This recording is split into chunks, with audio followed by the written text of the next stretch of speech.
Irene Nambiru olw'okutandula wiiki eno tugenda ku Serena Hotel. Come out and support her. She's too vocal. She's so vocal. By the way, Irene Nambiru okuyingira kati eggulo ku Sunday twabadde ne tickets ezabadde on sale zadde za mitwalo 15 kati za mitwalo 2. Yeah, and then atebe y'abantu 8 ya bukadde 3. It is called the timeless experience. Okay. Gravity omutujju embaga ya Isma ne Amina ng'ennaku z'omwezi 7 Cricket Oval kuyingira emitwalo 2 ab'emikono ku Summer Gardens, then Kayunga nga 12, then Lyantonde 13, 14 Ajip Hotel, 15 Maria Flo, then 21 ajja kuba wali ekyotera mu kisaawe. Bannaffe internet njala okwebaza abantu abali e Bulaaya omuguze nnyo internet ate mwebale kubuulira Katende nti Dr. Kwef YouTube channel kwe twasanze namba eno, so thank you. Abali naddala Bungereza awo yangambye abali e Bungereza bampagidde nnyo, so thank you. Internet eyo eri unlimited, ogisasula mwezi mulamba. Bw'oba osasudde leero nga 22 oddamu okusasula nga 22. Installation ya bwereere. Osasula packages nga bwe ziri awo bw'ojja okuzisasula bakutereyo internet eri unlimited eya Airtel. Yakumwe zigenda kubeera 17 Febuddo, ennyimba zonna ze bazze batuyimbira tugende tubawagire bali ku Serena Hotel. Then Ani Sebunya ne Drugs Apana balinga ennaku z'omwezi zigenda kubeera 2 mu omwezi guno gwa July. Ani Sebunya the 3rd Prefects Conference ku Hotel Africana we bali batuyise ba prefects bonna bogere nabo ku biragala, then bwe banaamaliriza abaana abo baddeyo babulire bannaabwe. So information ye wansawo ye Dr. Kwef YouTube channel. Tulisanyo mu weekend, it is a new week, ye full week emalako omwezi guno. Mwezi guno gudduse bannaye. Cause week ejegenda kuba half by Wednesday. Gugwako ku Lwokusatu. Kale, sente z'abasajja ziteeketeeke, abakozi, bills. Kituufu omwana kye yagamba wa born to pay bills and die. Tewaliyo nteekateekeddako. Wakati awo noonya b'ofikisingawo born to pay bills, enjoy and die. Noonya b'onoonya ka enjoyment b'okafikisinga. And also the enjoyment, it comes with paying bills. Ati kakati waliwo bills za mirundi ebiri. Waliwo bills nga tozifunamu ssanyu. Of course. Kati noonyaayo z'ofuna. Anti bills zonna mulimu ezitavaamu ssanyu naye ne mu kudigida era atalina ssente todigida. So you are born to pay bills and die. Pay bills. But regardless, so is life. So tetulina kyakikolera just tugezeeko okubeera nga ekisookera ddala save your mental sanity. Buli kintu nga kikujjako waayo kikucyankalanya goba tetulina kugwa ddalu. Ekyokka kye tulina osigaza okubeera nti mentally you are very very stable. Kale kakati tusooke ndowooza n'okubika Bukenya wa UNEB. Bukenya wa UNEB y'abaana batuulaanye ennaku zino ani aliko ye? Look at us all uninformed. Mnyabo gwe yakava mu ssomero mutuulaani naye tamanyi, but ffe Bukenya was very very famous okuva 1995 paka 2016 ye yali omukulu wa UNEB. So erinnya Bukenya wa UNEB it was so famous. Okunonya secretary wa Uganda Examination Board kote tusoba beera wano nga tetumumanyi boy abasoma bamumanyi naffe Bukenya twali tumumanyi nga tusoma kuba gwe Ong'omu wamumanya. Wamanyi Ong'omu? Mpulira nga gwe Ng'omu ali Bukenya. Ati kati Bukenya yaddira Ong'omu mu bigere. Kati waliwo abaatuula Ong'omu. Ne maama ne ono Daniel Odongo. Ne Mr. Daniel Odongo. Daniel Odongo. A lot is going on in our lives as adults. Naye nga Dani badde mumanyi Daniel Odongo waliwo abaatuula Ong'omu be bajja before us. Kati ffe twatuula Bukenya. Era nga kasita omala okuregisteringa abaana ba P6 wabuuza gwe Bukenya akumanyi gwe. So kitalo nnyo ekya Matthew Bukenya yali akulira UNEB we yajjira mu kaseera abaaliwo bakugamba nti obubbi bw'ebigezo bwali bufuuse bungi n'agezaako ye ne ttiimu y'obbukkakkanya. So katumwagalize ekiwummulo eky'emirembe embeera serving eggwanga so bwoba omanyi nti watuula Bukenya ngaki essaawa zino olina okuba ng'oli mu baana nga olina abafukamira ne bagamba wasuze otya maama nga watuula Bukenya kubanga ne bw'oba nga wamutuula 2016 kuva 2016 paka kati waliwo emyaka emeka giri ena ne gino ena gy'emyaka 8 kati olina okuba nga walina emyaka 13 gy'emyaka 22 kati olina okuba nga the last phase of Bukenya mujjirira mutandise okuwalampa naye abaatuula Bukenya ali serious ate abaatuula Bukenya ali serious baddako tukuze kale ekitalo nnyo ekya Bukenya abali mu age bracket you really relate kyetugamba nti Bukenya waayo ne bukale kakati ekiro ekikasiza olunaku olwa Ssaabasajja Kabaka wa Buganda akomyewo mu ggwanga kakati nesimu enkubidde omaye essaawa zezze okuntegeeza yiyo mwenda tebeebaka abasajja ssente bafune zaaki era nange more money more responsibilities because what is that omusajja ankubidde kati jjukira jjo nasiibye waka era butu firimu ku firimu nadde ndaba firimu bagiyita Mad Max nga ndaba ziri ezasooka 1, 2, 3 zonkadde za Mel Gibson katulaba zino empya okuli Mad Max Fury Road ya 2015 then nene yazze Furiosa kanadde njala kuddayo kulaba ku nkadde so bye binasiibyemu. How do you guys watch movies? Mugana ne muzisaza biki kubanga nze ndaba za Netflix zokka anti kakati kindergarten no okay no that wala ni okiyisizza tweyaziza maama tweyanzege maama ife kyetukola tubaira n'abantu baffe abayirira n'obubanda n'obuduuka ku kyalo baleeta firimu ezo n'otwalayo flashi ne bakuteerako VJ Junior ne bakuteerako VJ Emmy nze saa firimu etali njogerere gino emyaka gyange tegikyakanula maaso nkanula amaaso nkanule n'amatu kisoboka wakanula amatu wamala kasaagala mbeeraawo mpulira omuzungu agambye eki I want to multitask kati obudde bwe ndabiramu firimu ate n'okusoma mba nsoma ebintu ebyenjawulo oba olisoma BBC osoma CNN kasaagala attention yange yonna kugiteekaawo omuzungu atandika okugamba Geraria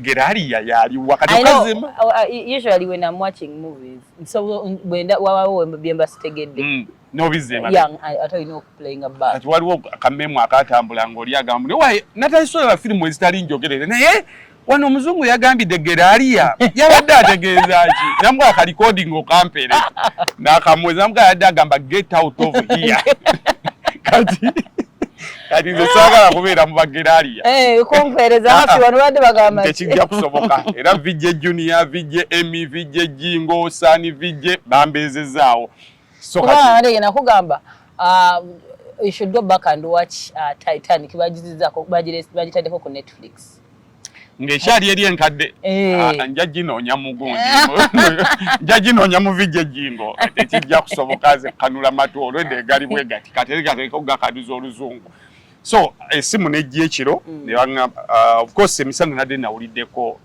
ku antennas nga zitubuulira but confirmation yaze essaawa kuba ayingidde olwedde maze okwebaka so twagala kwongera kwebaza Katonda olw'obulamu bw'abeene because nze nganze personally obulamu bw'abeene kikulu nnyo gye tuli olw'ensonga nti institution ze yateekawo abaana bange kwe balya kwe basomera basically obulamu bwange kwe butambulira ekintu kyonna ne kibaawo I don't know what can happen to my life personally changes zisobola okujja nga bw'omanyi changes bwe zijja kakati bw'oba olinawo omuntu gw'omanyi nti oyo kwetwekutte twongera okumusabira you know things omuntu asobola okufa naddala omwami ng'alina abaana balina omukyala kati mulumbe abantu batera buuza abaana n'omukyala nga gwe basaasira naye wabaayo omwana ali eri ng'akaaba amaziga atudde mu muti eri teryamumanyi naye nga abadde akolera oba ng'asoma nga asomera ku kitongole kyoyo. You know that relationship of you can't even come out and explain like obulamu obuweddewo bana b'omufu bayinza n'okugamba bagenda basponsoringa bagende basome ebiki gwe toyina nawo talina ne bwakuyita bakuyamba buyambi ng'ebibyo biwedde. Me I remember jjange yafa twamitanga jjajja nde basenga abamami in that we bamala okufa bati ne bakola enteekateeka ne bagamba buli abadde waka agende.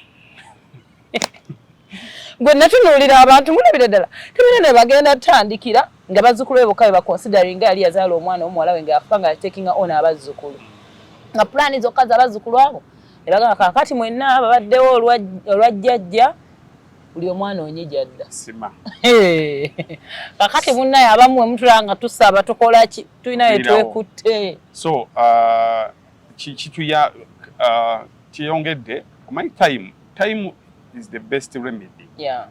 Mu bigambo byonna ebyogerwa you give time.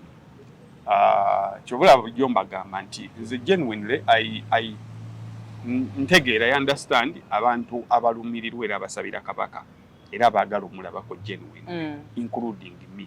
Era tolowooza nti nze mbadde saagala kumulabako n'okumulabako ekiro waliwo amaanyi ge nafunye. But bulijjo I just nvumirira weaponizing obulamu bwe. Era kyobulaba byonna emigozo bano gyonna egyabaddewo Namibia yatuuka neba nga tekyasobola tuhandolinga one nga tudamejinga tourism picture yaabwe bonge eggwanga bali bagamba eggwanga liwamba abantu eggwanga basibirayo abantu then bwe tuva ku ekyo ne tugenda ku byenfuna byabwe ba investor babeerawo bagamba eyo babasibirayo bantu so tewandyagadde eggwanga lyokumanyibwa Luambozi Modro so ne babeera nga bakatinze short okubeerayo kwa kabaka yabadde obulamu bwe n'abasawo nga bakyawulira bawulira bakyayagala abeereyo okisegedde so tukendezeeko aba weaponizinga obulamu bwa kabaka nti essaawa zino mugamba ki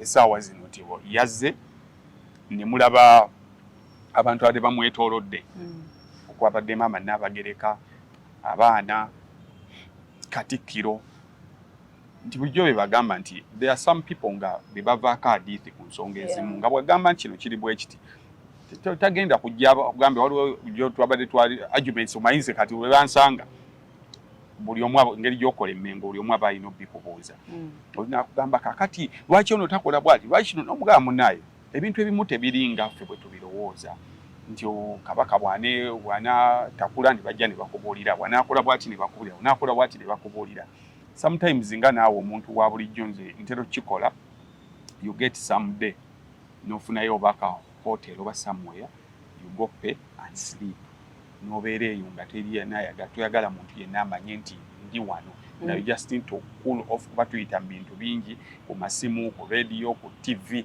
everywhere nga toyagala kakati libeene so njala tusse ekitiibwa mu kwogera kwa Mulangira Jjunju of course yeetondedde Namibia olw'akavuyo ketwateekayo twongere okusabira beene okudda kwa beene kwongere kutugatta tonoonyaamu ate kati kugamba nti kakati ekyo kyawedde kati onoonye ekirala guli oli ku missioni tetunoonya kirala noonya ngeri gye twegatta kuba bwe tuteegatte tewali kye tusobola kukola tulinayo abantu nga bo genuine bafuna mu Buganda okubeera nga bwabuluseemu so kati bw'obayambako obeera okola kikyamu so okudda kwa beene kwongere kukutowolokosa bw'oba olina kye wayogera ekiri lyathawe osobola ogamba nze tekiriimu buzibu kujja gamba nti nze nabagambye ne bwe nazzeeyo nendaba nga enkyamu kati B entuufu so tekiriimu sitaani okugamba nti ne bulijjo oluusi byenjogera nange mbyogeza mukwano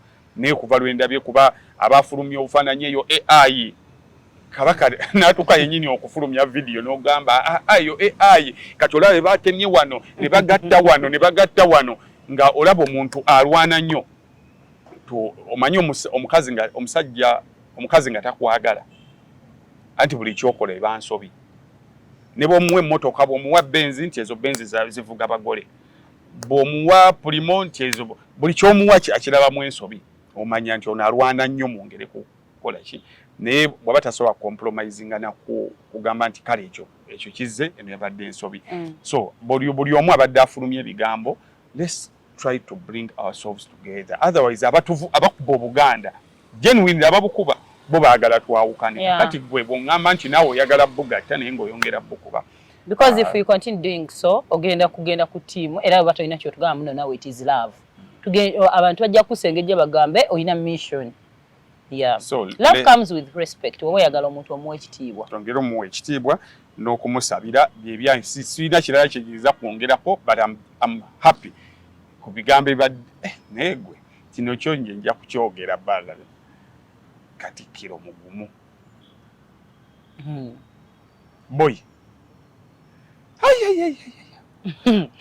Office yonna. Era kino nja kiddakamu yenna agenda okuddamu ofiisi eyo. Bene lwali simalaga nti Katikkiro Charles Peter Mayiga awummule. Yenna agenda okugiddamu. Olina okwesiba 7 mwezi. Kubanga eno generation gye tuliko gye bayita generation zoomers. They are zoomers. Bwe bayita bujo sifanga ma generation. Nyo manyi zi means what? Bujo manyi ba millennials kuba kati nze ndi millennial. Abazalibwa 80 to around 90. 90 nga 6. Kati from 96 up to be zoomers. Zooming around. They are the technology, bamanyi okozesa technology n'ebiringa ebyo kati fe bali ba millennial abayingira 2,000 nga batugambye nti Yesu akomawo. Bakadingo.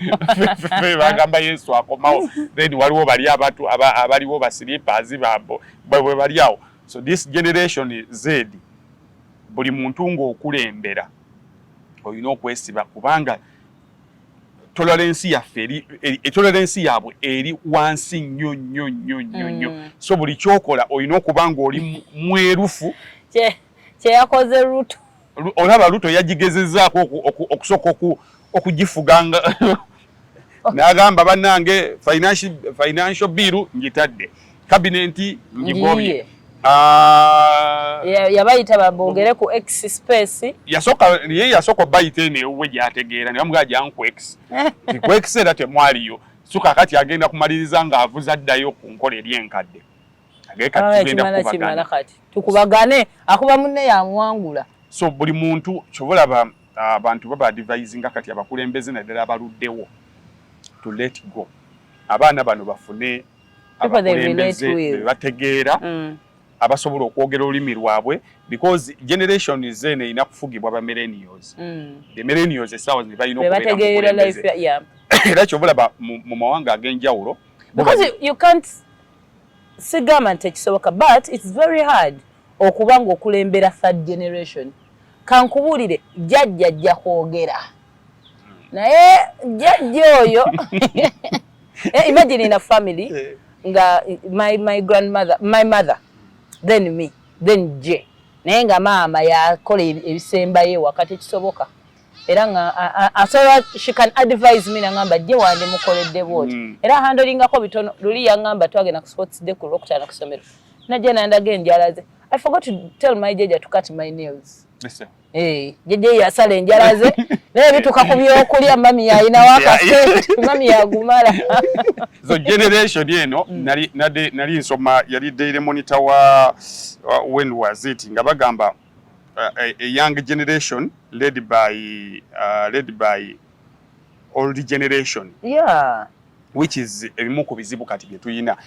Jo nawulira Museveni ng'ayogera ku Lwomukaaga nga ndaba waliwo gap nnene nnyo between ye n'abantu bagezaako okwogera. First of all, generation yene erina ekintu nti they are computerized. Kati mu kubeera computerized, computer zitereka buli kintu. Buli kintu ky'oyogera they have somewhere to refer to. Because internet weeri etereka ebintu. Generation ziri enkadde wali osobola okujja n'oyogera ekintu ne kiyita ku radio ba ku TV nodda n'oyogera ekintu nga wayisa omwaka nabanga kiri tebakijjukira because tebalina ebalifaalinga. Ne kati Museveni bye yayogedde bino yagambye nti bwe muba mwagala kwekalakaasa mukole nganze bwe nakola mutambule mufune olwe Sunday mukubira afande nakalema mutambule mugende Kololo mwogere bye mwogera mugende forgetting that a few days ago Nupu yasaba isawe kye Kololo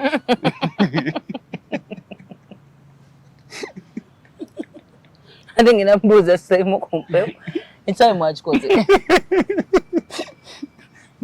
yerabidde nti just tewanayita na wiki ng'ekisaawe kye Kololo abo abavubuka bakisabye ne bakibamma kati ate ye gy'abasindika n'agamba mbu bwe muneekalakasa kukuba mugenda kulinnyirira ebintu by'abantu forgetting nti under his government KCCA yagoba batundira ku nguudo ati bagenda kuba balinnya mu bintu byani kakati n'agamba mugende mulime fe we are the wealth creators bano tebakyagala kulaba mmwe nga you are creating wealth they want to be part of that wealth creating team kubanga bwe batunula bwe comparing abavubuka bawano n'abavubuka bali mawanga amalala be balabirako kuba edda walinga toyina wosobola ku comparinga nti we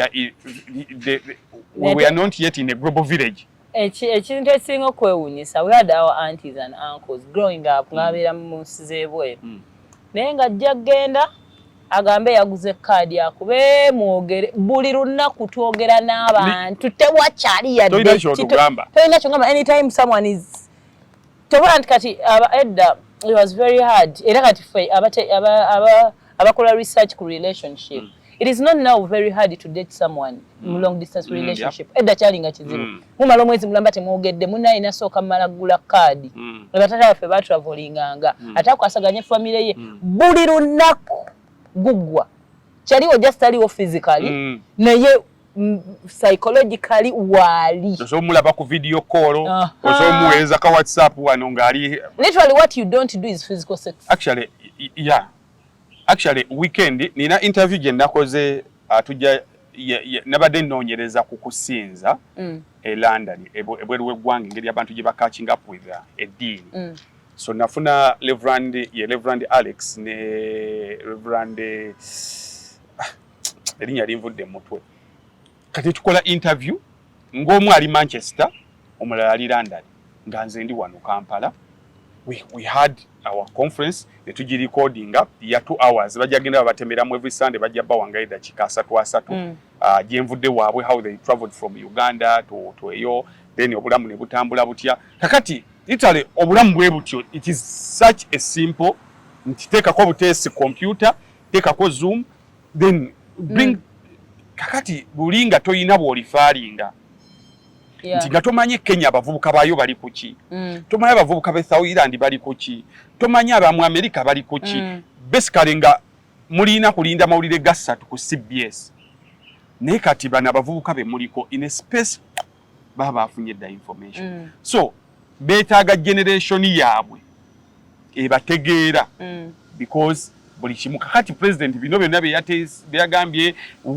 you shall see fire bwe munajja ku kubo you shall see fire generation yeno mu mawanga gonna ate kye batabakolera kubatiisatiisa because naddala ino mawanga agakyakula they have nothing to lose tebalina kye balina they have not done anything for themselves tebalina amamotoka ge balina tebalina mmotoka ekifaananyi kyenkuwa kyekigazi va kuba n'abavubuka bali wano mu city abayinawo emmotoka zaffe abayina emmotoka zaffe ziri ku UA nga ne kaadi zikyaliyo mu boozi twagula tebalina mamotoka tebalina ttaka tebalina mirimu tebalina famire literally they have nothing n'abazadde babasomesa ne babalekaawo okitegedde kakati bw'otandika obbatiisatiisa kikalubamu kyobola baluto omuntu gwe batiisatiisa omuntu alina what to lose nti nze essaawa zino singa babadde ngaffe bw'ogamba nti kalimu kange ne kati bo available very much available balina obudde bungi nnyo nti baisaawa bwezi essaawa ziri 2:27 tugenda ku bibanda bya beti bali eyo bakubyeko batuuse dda they have a lot of time bali waka bebase hangover ebaluma okitegedde hangover ebaluma ya mwenge ki ak'ebitaano okitegedde so kakati president bw'abadde ayogera nga byayogera roughly biri nina olupapula linadde nsoma nga balaga abavubuka nga balaga Teso yeina Jeje Odongo yeina vice president yeina speaker ninga bakulaga nti yadde babayina abo bonna but what have they benefited from them nga tewali Masaka speaking of which ochaye muna abantu kate bakyali people used to be proud of leaders abava mbitundu bya nga bafansinga ebyo ebifo ebinene baba bamanyi bagenda bako naye kati omuntu it is they don't even care omwana omubuuza n'omubuuza ani mubakawo ani tebagala kumanya because balina bye babakoledde. There is a very big space between leaders n'abantu be bakulembera. So kati bw'otunula olunaku olwaliro gw'atali Kampala kulomukala na Moshi yayitirako ku sitting room nangamba addaze kumbuuzaako adde ava kuziika. Now this is what I'm trying to show you nti abantu abaana baagala nangamba banenveeyo mu ghetto eyo abaana bafiiriddwa kyali waabwe nangamba ayino nze nyiza obuta ne mugana bannange abakulembeze mulabye n'emikolo n'okuziika nangamba nangana naye kaakati nze bwe ntulamu nti mu mikolo egigize bw'obanga temuli we are not the same generation. That's what he was telling me. Sikuziika. Nanga ate wemba wakuziika nibanzikirako kyali wange kale muvubuka nga amutegeera alabye nanga siseko yanyo making sure I attend kuba bemanyi bendulatinga nabo abasigadde nabo bakadde bannaye babaziika. So that is leadership. So there must be a small gap between nti esawa zino truth be told they are millennials the millennials fe tubadde tulina okukulembera abaana abo because fe tubazaala era buli kintu tujja tukiraba. So bw'otunuulira atali Kampala olwaleero amagye gali buli wantu era we twogera ekitebe kya National Unity Platform kisaliddwako amagye ne poliisi okuki-access nga kizibu mukko.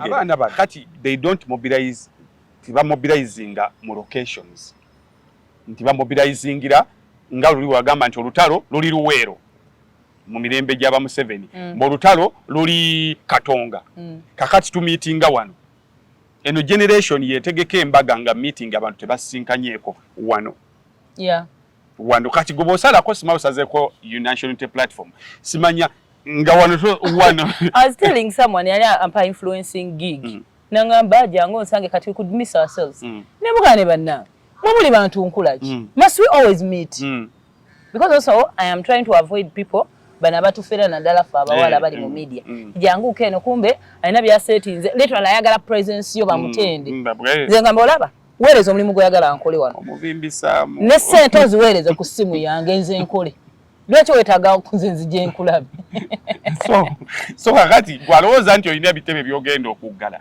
then they will not communicate because teba meetings you are the other generation etategeera kino ne batuweekizaapo lwaki mwekalakaasa gavumenti etaddewo ebintu bingi nnyo mwe mulina okujja ssente ebatereddewo emyoga ebatereddewo PDM like literally mubawo ebintu ebi old school okitegedde nabadde nno nkyali awo nga nkyalimu eyo argument ya gavumenti abavubuka lwaki bandibadde balaga obutali bumativu minister state minister for finance Henry Musasis yagambye bwati we are struggling to trace parish development model impact on ground nga era mbozi bwezeggwa eya bonna bagaggawale eya byonna ne PDM gye batambuza kati ono state minister ONRM so wanupu so wa UPC they are struggling to trace PDM impact on ground. Osegede nti byonna bikolebwa ne sente zibbibwa abantu waliwo yatuse ne babuuza omuntu gwo wa sente agenda okwewola ogamba otya nti asobola kuwa emitwalo 10 azijiwa. So government buli kyetaddewo ekiri old school they are struggling okulaba impact yacho they are struggling to see the impact of UPE they are struggling to see the impact of emyoga of whatever baba gamba nti fe generation zoomers fe sawansi internet fe tukolera ebyafu internet kwe batambuliza emirimu era omwana esawa zino yinza ekyobusika kyoyinza okumulekera omwana okumulekera ettaka 5 ku 10 n'okumuwa sente asome internet n'ebyuma ebitambula amusomesezza ebyuma bwe bitambula oba osinga n'osigaza ettaka lyo kubanga bw'amanya internet bwetambula bino ebyettaka byangu nnyo kwagenda okutundira amatooke ge kwagenda okukolera ebintu bye bisinga so gwe ng'okyayina internet rates eziri waggulu tebasobola nabadde nsoma abadevelopinga tiktok yokka sente zeekola zisobola okusinga budget ya Uganda yonna just apps one TikTok like this abaana bangi abali ku university abasobola mulimu project zala abaana zebaze nazo nezifa lwa internet kankwe product kweko example ola safe board yatuta lwa internet atenga yali ezengo labedde esobola okukola I want to be here manye mu dakika zingina kuba ngenze nonye wano safe board Uber byona nabanga transport would have been eased bichi ebyo era ebyo kuba abantu obutayimbo besima kutambula kire bina byajja kwa internet ene kyaganye ordering for food ezo nazo nabana buli kimu obulamba babwanguya ate akulaga bategeera kibakola nenge kintu ekyo kakati ffe internet abaliwo abatukulembera the other generation etalaba ku internet kiva basobola bukibangwira okujjako Facebook kuba tamanyi mugaso gwayo tamanyi ti Facebook esasula takimanyi yakubuuza kakati Facebook bwe yavaako entete zivaamu mata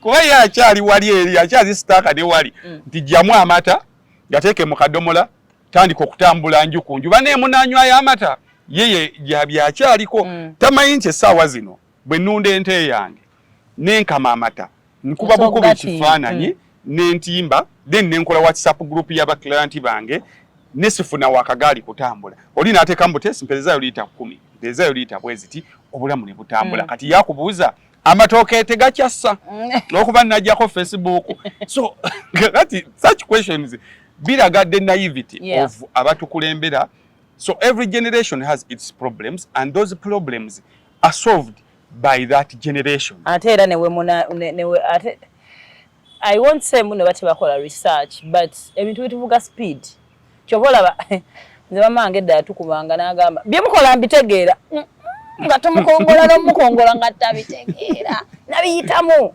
biki byemukola era mbitegeera boss nawe oyagala nnyo of course oyina okwekipinga ya up speed you bring yourself up speed okutegeera ekigenda maaso but era waliwo ekijja okukuleka kakati bw'otunuulira baminisita abatuvunaanyizibwako kuba ICT is the solution to every problem of this generation.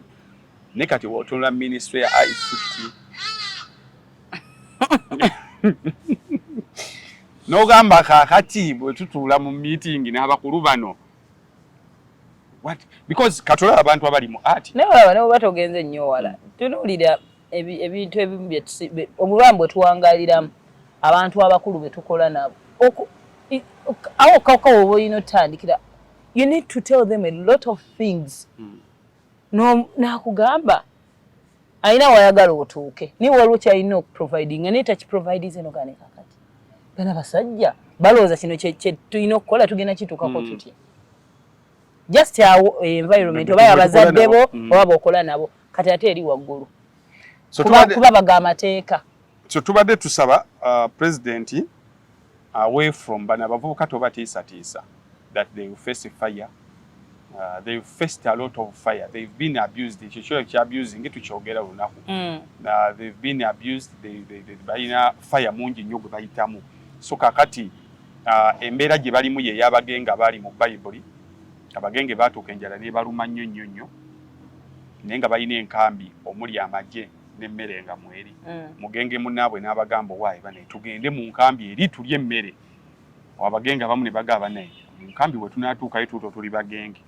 Bagenda kututta ku obugenge kitwalibwanga kikolibwa. Omugenge wano tufa. Then bwe tugenda era tujja kufa. Kakati okufa nga tutudde wano ng'abasirusiru n'okufa nga tugezaako tufe nfaaki. Paka lwe baasana baganda omanyi tufe nga tugezaako. So they rose up mu bugenge bwabwe ne basituka ne batwala eddaala. Bayibuli egamba nti bali abaali mu nkambi bwe baawulira abagenge nga bajja oba Katonda yakikola atya ne bawuliranga ejje ery'amaanyi bawuliranga ebigere ebijja ne bawuliranga ejje ery'amaanyi ne basibamu ebyanguwa ne badduka. Abagenge bagenda okutuuka nga emmere weeri buli kimu weekiri nga tewali mujaasi n'ogwo so kakati bebana abavubuka bo bakimanyi bwe basigala eno bafa akatayimbwa bakubwa tteke bafa enjala bafa obutabana mirimu buli kimu kibatta bwe bagenda mu labor export companies eyo bafiirayo bagaana okuyambibwa so buli kimu kibatta yakati bebo boogamba nti they will face fire already bali ku fire. We need to sit down tuve mu bintu by'okwebuzabuza tukendeeze ku nsaasanya ya gavumenti twongere ssente mu masomero mu baana bye basoma then internet ebbeeyekke wansi ebeera accessible buli wantu kuba essaawa zino mubigezaako naye mugeza ku kintu kye mutamanyi bwe tutuuka mu kulonda internet yesooka okuvaako kyokka buli mwagala butambuliza ku internet bwe mugamba mwe mulina poto ezammwe gwe butambulira abalala tebasobola kubutambulizaako so amawanga amalala y'engeri yokka gye gakkiriza era gye gatadde abaana bano. China essaawa zino balina bangi China zimu ku nsi ezisinga abantu abangi golooza econtrolling etya nabadde nsoma okwekalakasa kwe baasembayo kuba nakwo okw'amaanyi kwaliwo mu 1989 bakuyita Tiananmen massacre 1980 pronunciation kyabadde kizibu nnyo abayizi era bayatandikanga bwe tuli nga tebayina mirimu corruption accountability transparency byonna nga bwe biri bye byali ekyayina ne basalako ne bajja ku nguudo paka nakati ekyayina yemu ku topic ezitakkirizibwa kunyumirizibwako wa abantu abattibwa omuwendo tegumanyiddwa gavumenti yavaayo no official figure n'abalala buli omu figures ziri sagging kyaliwo naye abavubuka babalemerera nga be basaba bali basalawo kutula yagamba katugende tukiriyalinga square buli muntu yali awo abasinga battibwa tetwagala kutuuka ku kyali China era nze siwagira muntu okuba munne batingane because we need to change the government. Njagala abantu babere n'omutima abatukulembera bo bafuna omutima ogugamba bannange before the worst comes to the west. Bwe tubanga ffe kizibu kyammwe tubadde tusaba tudde ebbali tulabe how things move. You can bring singa because kati average years abantu abatufuga bali between 50 and 60. Bafuga abaana bali wakati w'emyaka 15 na 22. Which communication mbeera kije mugenda okuba nayo nga mmwe ate ababalinaanyi buli kintu bakiyanukuza na kutuvuma bakyanukuza na kutuwemula bakyanukuza na kutubba bakyanukuza na kuliisa abo be tubadde tutaddeyo nga tubeesiga. How are you going to lead us? So nga bwe mukoppa mu America ne mukoppayo ebintu ebirala byonna mukoppeyo ne resignation stepping down. Let's nakoppayo luxury. Don't copy luxury. Mukopingayo luxury. Mukopingayo ne kwebyo. Because Biden okugamba nti stepping down tekyamufudde munafu. Kyayongedde kibiina kye maanyi naye kumwongera maanyi ligaseyo kubeera ngeri. Wala ne statement ya Obama gye yawadde. Ate nga abadde amuwagira yali badde agamba ne naawe bali badde bagamba giwadde omuliro ne munda mu kibiina abantu babadde bavaayo n'amanya gaabwe ne faces zaabwe ne bagamba naye muzeeyi okuze mu NRM y'omu America okuze mubamugambye okuze temuli gwe yasibye temuli gwawalana ne mu party yasigaddemu era to show continuity he endorsed the other person Kamala Harris nagaba naye ku lw'obulungi bw'okugenda mu maaso kino kyenkoze era America however much Trump yakola nnyo naye bakyamuvunaana okuba nti yali ayagala okuleeta that barbarism mu bukulembeze bwabwe nti bakuba akalulu. Why do you call other states nti mukakwate mu mpangule kyekyoka but Trump yabakolera bulungi naye kye bamuvunaana that barbarism era kati akalulu we kali essaawa zino kali the prosecutor against a criminal because Kamala Harris she's a prosecutor attorney general yali muwabi wa misango hakati bo baga nti omuwabi w'emisango agenda kuvasinga criminal minus that record Trump would have been a better person. Okisegedde so ngabwe mutunuulira ebintu ne mugamba mu America nga bakole bati nibyo nayo bintu the guy is 81 years takyasobola yadde okulaba ebintu ebigenda mu maaso n'asalawo n'agamba ku lw'obulungi bw'ekibiina stepping down continuity. Trump manya jabba wangula bwe kataagirye ayina ebintu bingi nnyo ebiri in his favor because abadde w'amaanyi luli ng'ali against ow'amaanyi ate abadde atandise okunafuwa bwe baamukuba essasi that was a plus mu mbeera yaffe eya publicity it was a plus on him sympathy publicity nekimukolera nnyo kyakubiri n'alonda omuvubuka n'amwongeramu amaanyi kakati atapinge mu generation eri enkadde so byonna bibadde in his favor kakati bambi Kamira gwe baleese ekyamaanyi kyalina mukazi wattu nti mukazi abaagalayo president omukazi asoose bajjamu akalulu ekyamaanyi ekirala kyalina nti muddugavu abaddugavu abaagala another black president bajja kumuwa ekyamaanyi kyalina nti alimu omusaayi omuyindi kwa mama we muyindi abaagala n'abayindi abaagala ekyo bajja kumuwa so she's a uniting factor kitaawe mu Jamaica mama we muyindi kati mukazi naye obuzibu bamuleesera eti kati sawa zino oli yasimbula dda ono asimbula busimbuzi buto naye kyonna kyanaaba afunye America will continue to move forward naffe twetaaga tubeereyo ne Uganda first kyekintu ekigenda okutuyamba okutwala amawanga gaffe maaso nga tugamba Kenya first Raila Odinga okutandika okunyumya bino byanyumya they were in bed with Ruto because Ruto ayina omusambira paasi agende mu African Union so compromising ebintu bingi opposition gye tubadde twesibyeko tubadde ne opposition eri enkadde yaba sina yaba millennials eri wansi waba millennials yo ng'ecompromisinga wanu nti okay bwe tuba tuyisizaawo kino nammwe ne muyisaawo kino to moving forward yebadde compromising opposition kati opposition gye tuyina lwaki ebonyaabonya abantu compromising yaayo obulabe yabajjiyowero Ssenyonyi compromising egenda ekendeera because buli ky'ocompromisinga spy abajja kimubuulira oli owaayi waliwo deal we yayise ogundi yafunye kino nga bakiteekayo kati compromising ntono nnyo gye nawulidde obaani yabadde asaba enguzi ku ssimu nti balina omuntu gwe balina okuta mpereza yange nsange wano kati essaawa yonna essimu ekuloopa essaawa yonna biriikinga so kakati ye generation gye tulimu so nga bwe mukoppayo byemonna bye mukoppa let's copy that word America first.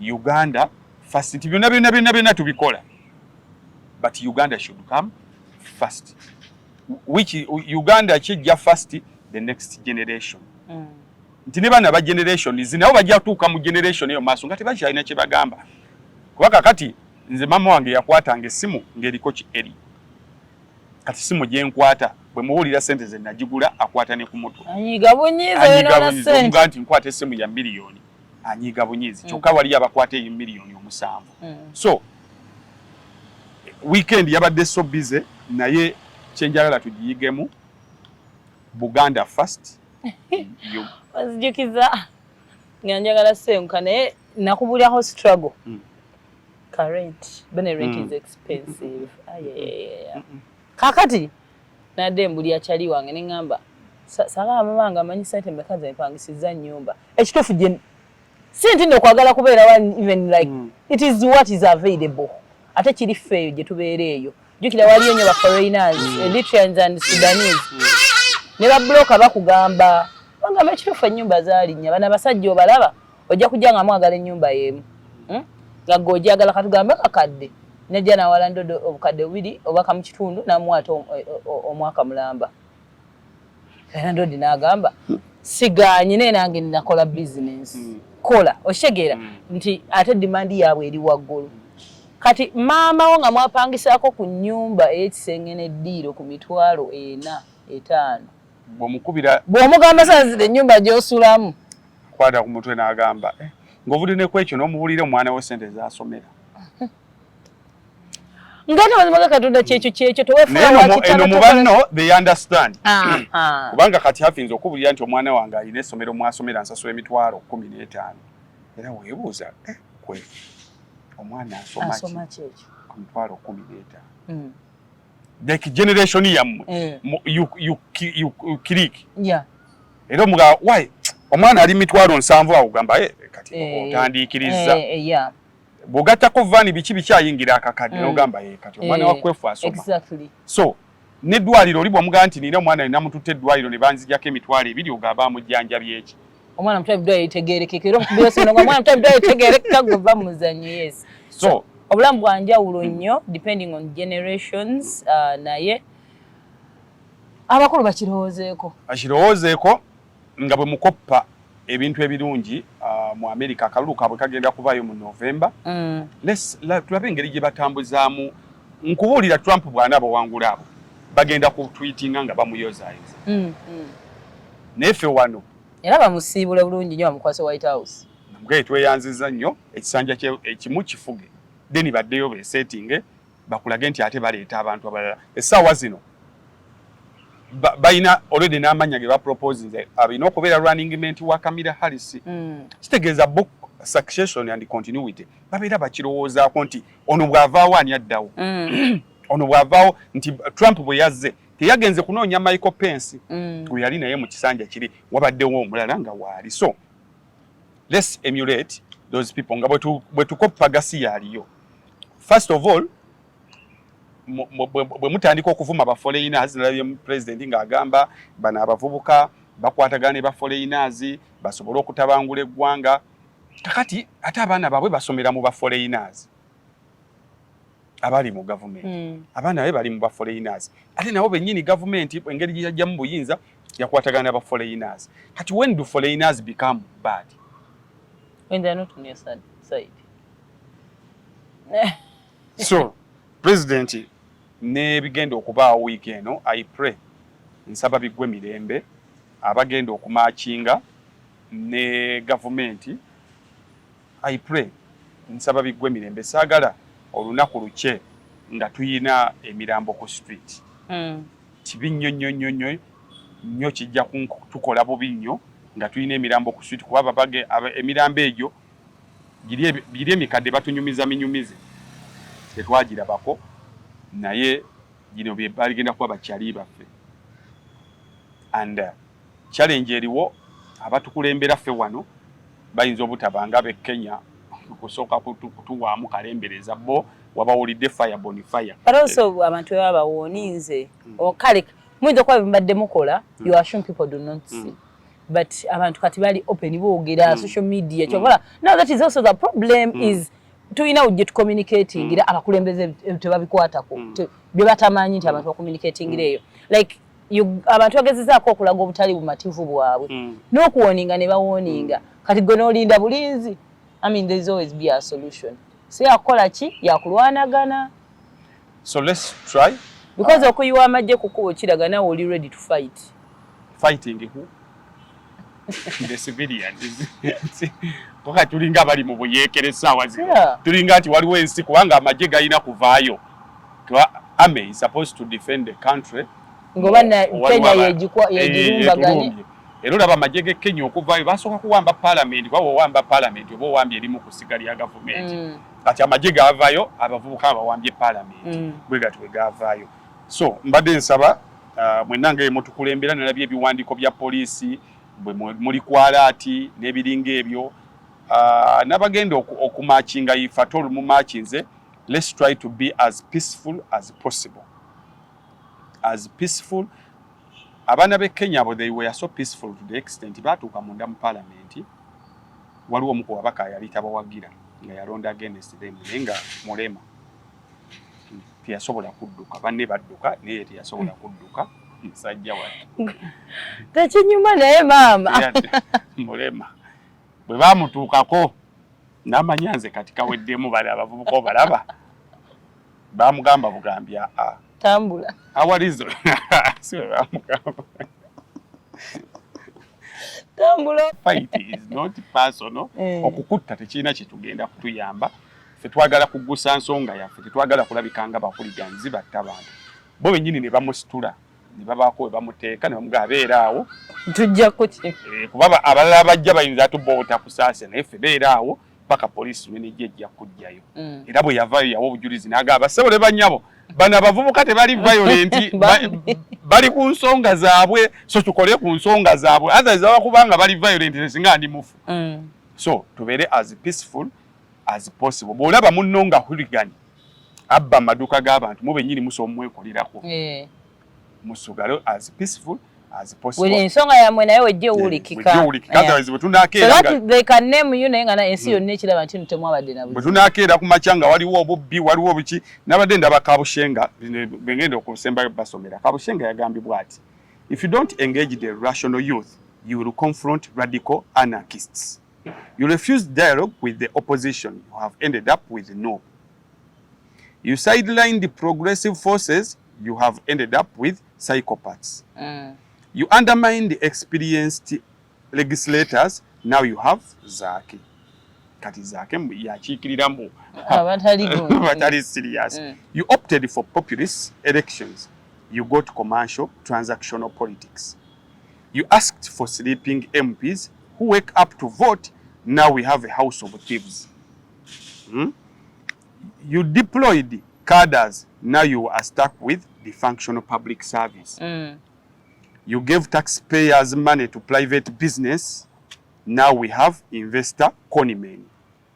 And the story will go on this kind of choice. Will go on with this kind of choices. Alani Kasujja omumanyi. Yo lwavudde mu kwogera kwa president. Yagambye I am a lifelong student of President at Kaguta Museveni. I have a deep understanding of his thinking. And at Andrew Mwenda says I cut him some slack because of the compromises he has to make to keep Uganda going. Museveni ayina ebintu bingi nnyo bya compromising. Nagamba anyway, for the first time I have serious question about Muzee's grasp of what Ugandans young people are saying. You can't tell them that we are wealthy creators and you should either join us or get out of our way. Museveni bwe yabagambye. They want to create wealthy too.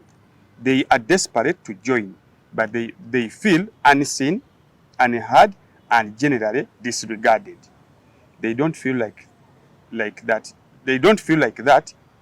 They have a stake in the country. Only part of that country. They don't care. They don't fear violence. Talk to them about Talk to them about opportunities. Expand ideas of production beyond farming and animal husbandry. Talk to them about innovation and monetization of content creation. Content ono gwe tukuliyetika because they are content creators. Talk about monetizing that content. Give them grants to explore creativity. Our software developers are world class. Need I add that Musk, Gates and Bezos are software developers? Show them opportunities that AI and machine learning is present. They are already integrated. We are ahead of political integration. Nti mwenga temwenega tabana byabufuzi. Bo eno wansi begattadda. Because they have common problems. Nagamba nti I am helping young people in Rwanda, Uganda and Kenya make sense of an idea they are collaborating on. So, use unless the substance and the tone of conversations with young people changes, the disconnect will continue.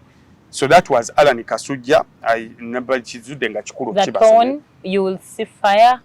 Inokendera. Innovation.